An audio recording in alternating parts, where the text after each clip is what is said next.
On my part po, yung may statements si Vice President Sara Duterte over the weekend, she said na based on rumors or gossip, yung detention po ni former President Duterte sa The Hague.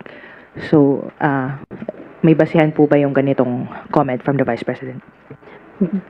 Ang comment niya based on rumors and Ang ginamit niya actually word ay nakakulong siya dahil sa Marites. She also said that ICC should let go of this case. Bitawan niyo na. That's what she said. Kasi dapat mga Pilipino lang daw po ang nagde-decide tungkol sa kaso ni former President Duterte. Dwight De Leon from Rappler is next. Hello po, good afternoon, Attorney. Attorney, magkano yung ginastos ng House of Representatives for this year's State of the Nation address? Maalala na natin last year, nagkaroon or nakatanggap ng kritisismo yung House. Siguro confusion kung paano kinastos yung 20 million budget. This year ba, ano yung budget natin para sa SONA? unfortunately wala ako nung figures nung budget for the SONA. But as far as I know, yung mga allocated na budget for the SONA katulad ng mga nabanggit last year, it's not just to be spent on that day. Ano yun eh, budget for the whole preparation for the SONA. And also, may iba't ibang ahensya din na naghahanda para sa SONA. So, kung yung specific figures, wala akong mabibigay sa ngayon. Okay po. Attorney, how prepared is the House in the event that Vice President Duterte shows up next week umattend ng SONA? Kasi di ba sinabi na niya na hindi siya dadalo sa SONA sa ikalawang pagkakataon? Ready naman po ang House of Representatives to welcome all officials of the government to attend the SONA. Especially bilang isang Vice President, dapat din kasama rin naman sa kanyang tungkulin na makinig sa magiging report ng ating presidente. The House of Representatives is ready to welcome for her to attend and listen to the report of the president. On another matter, last week, ang COMELEC approved the substitution sa Tingog allowing Congresswoman Yeda to be back in the House of Representatives. Can you just explain po, Attorney, how did this happen? Kasi isn't she already on her fourth term by next Congress? Ano po yung explanation doon? Unfortunately, I cannot explain it as House spokesperson because yung decision on that was by the COMELEC. On the part of the House, I do not even have the information if we have received any official communications from the COMELEC on the matter. Personally, I have read through various news outlets of the update, but on the specifics and legality, hindi ko pa siya ma-discuss as of today.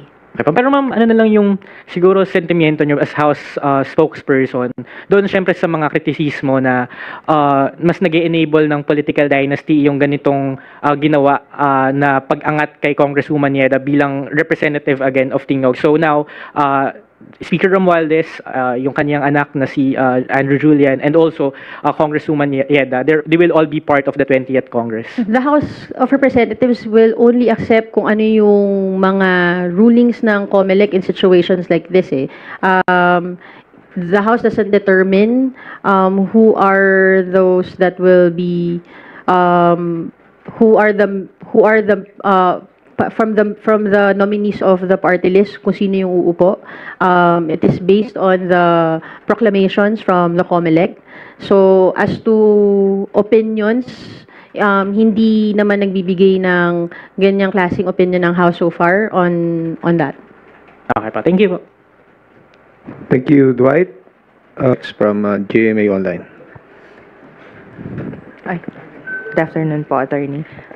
On my part po, yung may statements si Vice President Sara Duterte over the weekend, she said na based on rumors or gossip, yung detention po ni former President Duterte sa The Hague. So, may basihan po ba yung ganitong comment from the Vice President?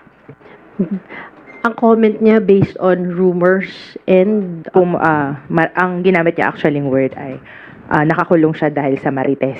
Ganun yung pagkasabi Nakakulong po niya. dahil. Well, yung statement ni VP ay base sa Marites. Ang kaso doon sa ICC ay ayon sa ebidensya. Siguro doon tayo tututok.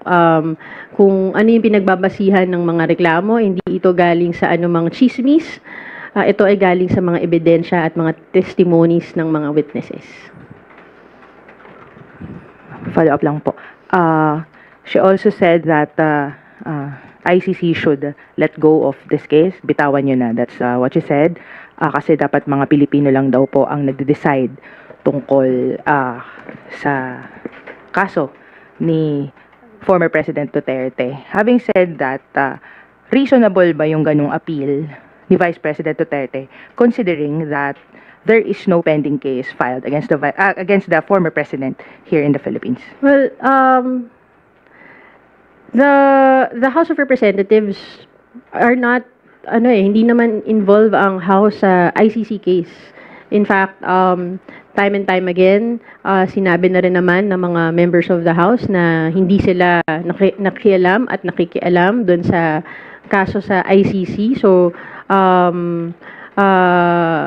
hindi rin, wala din sa saklaw ng House of Representatives yung hinihingi ni Vice President Sara, pero bilang abogado, tingin ko alam naman din niya kung paano yung proseso sa mga ganitong klasing mga judicial bodies, ano yung dapat nilang gawin. They have their defense lawyer to assert that before the court. Thank you po. That's all.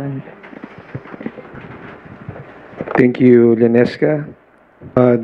Darlene K. from GMA7, please go ahead with your questions. Magandang umaga po. Ma'am, sa follow-up lang ako dun sa SONA preparations. Last year, nag-release yung House of Representatives ng guidelines tungkol sa mga susuotin ng mga attendees. And I remember last year, may mga umalma doon sa guideline on protest clothing. This year po ba, may similar guideline po ba tayo? O ano po yung gusto nating sabihin na reminders? Actually, hindi ko siya nakita masyado. Pero, of course, the SONA is an important event. Importante yung report ng Pangulo sa mamamayan. And while we welcome everyone that will be attending, we expect everyone to be in the proper attire and decorum. Follow-up lang, ma'am. Last year kasi natatandaan ko merong specific guideline on yung mga words na Yes. or statement na ma-print or malalagay sa damit or anumang part of clothing. May ganun din po ba this year? Na pagbabawal? Hindi ko specifically pa siya na tignan. Again, it would fall on decorum din, no? Na siguro sa pagrerespeto ng proseso ng SONA ay maging respectful din tayo sa ating decorum din dito pagpasok ng House.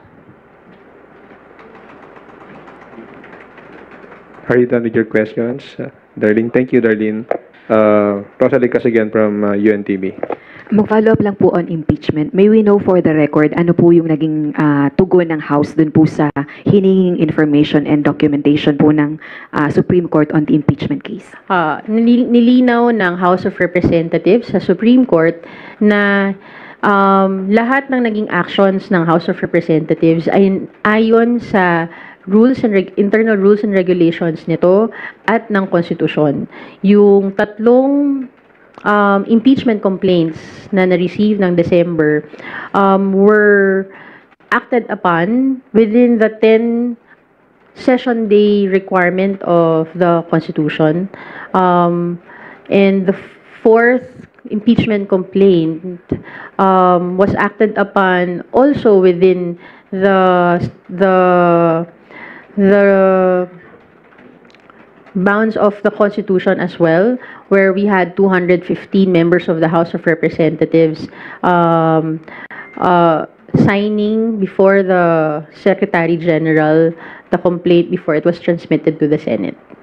And dun sa ibang matters that were asked by the Supreme Court, These were actions done within the internal rules and regulations of the House of Representatives, which fall under its legislative powers as a co-equal body.